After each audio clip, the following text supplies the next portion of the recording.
नमस्कार दोस्तों, आइए एक बार फिर से आप सभी का स्वागत है हमारे इस YouTube चैनल पर। आज मैं आप लोगों को भगवान श्री कृष्ण से जुड़े कुछ रहस्य के बारे में बताने वाला हूँ, जिसे जानकर आप हैरान रह जाएंगे।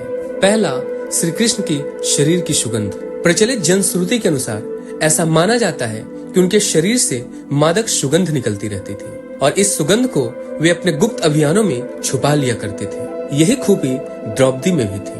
द्रौपदी के शरीर से भी सुगंध निकलती रहती थी, जो लोगों को अपनी ओर आकर्षित करती थी और सभी लोग इस सुगंध की दिशा में देखने लगते थे। इसीलिए अज्ञातवास के समय द्रौपदी ने चंदन, उपटन और इत्यादि की कार्य की थी। माना जाता है कि श्री कृष्ण के शरीर से निकलने वाली सुगंध गोपी का चंदन और कुछ रात रानी की सुगंध से मिलती जुलती थी। दूसरा, भगवान श्री कृष्ण के शरीर का गुण।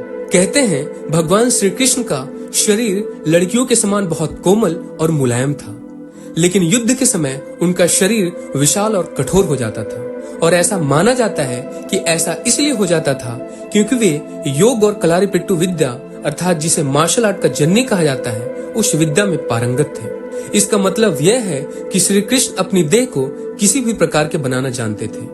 इसीलिए स्त्रियों के समान दिखने वाला उनका कोमल शरीर युद्ध के समय अत्यंत ही कठोर दिखाई देने लगता था। यही गुण कर्ण और द्रौपदी के शरीर में भी था। तीसरा, भगवान श्री कृष्ण सदैव जवान बने रहे। भगवान श्री कृष्ण का जन्म मथुरा में हुआ था। उनका बचपन गोकुल, वृंदावन, नंदगांव, बरसाना आदि जगहों पर बीता। द्वारका को उन्होंने अपना निवास स्थान बनाया और सोमनाथ के पास स्थित प्रभास क्षेत्र में उन्होंने अपनी देह की त्याग की। दरअसल भगवान श्री कृष्ण इसी प्रभाव क्षेत्र में अपने कुल का नाश देखकर बहुत व्यथित हो गए थे। वे तभी से वहीं पर रहने लगे थे।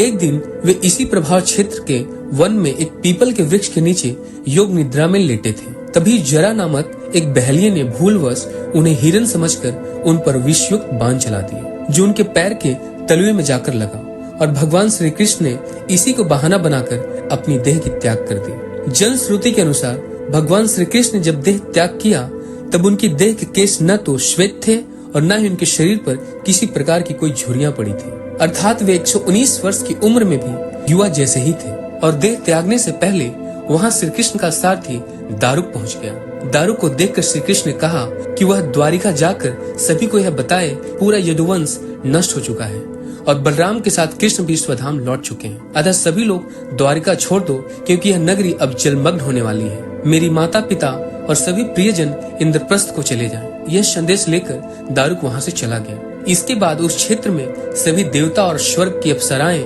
यक्ष, किन्नर, गंधर्व आदि आए और उन्होंने श्री कृष्ण की आराधना की। आराधना के बाद श्री कृष्ण ने अपने नेत्र बंद किए, वह शरीर ही अपने धाम को लौट गया। चौथा, वानर राज बाली ही था जरा बहेलिया। पौराणिक मान्यताओं के अनुसार प्रभु ने त्रेता युग में राम के रूप में अवतार लेकर बाली को छुपकर तीर मारा था। कृष्ण अवतार के समय भगवान श्री कृष्ण ने उसी बाली को जरा नामक बहेलिया बनाया और अपने लिए वैसी ही मृत्यु चुनी जैसी बाली को दी थी। पांचवा, श्री कृष्ण का दिल। हिंदू धर्म के बेहद पवित्र स्थल और 4 धामों में से एक जगन्नाथपुरी की धरती को भगवान विष्णु का स्थल माना जाता है। जगन्नाथ मंदिर से जुड़ी एक बेहद रहस्यमय कहानी प्रचलित है। स्थानीय मान्यताओं के अनुसार कहते हैं कि इस मूर्ति के भीतर भगवान कृष्ण का दिल का एक पिंड रखा हुआ है, जिसमें ब्रह्म विराजमान है। दरअसल जनश्रुति के अनुसार जब श्री कृष्ण की मृत्यु हुई तब पांडवों ने उनके शरीर का दाह संस्कार कर दिया, लेकिन कृष्ण का दिल जलता ही रहा। फिर ईश्वर के आदेशानुसार पिंड को पांडवों ने जल में प्रवाहित कर दिया। उस पिंड ने लट्ठे का रूप ले लिया। राजा इंद्रदुम्न, जो कि भगवान जगन्नाथ के बहुत बड़े भक्त थे, उनको यह लठ मिला तो उन्होंने इसे जगन्नाथ की मूर्ति के भीतर स्थापित कर दिया।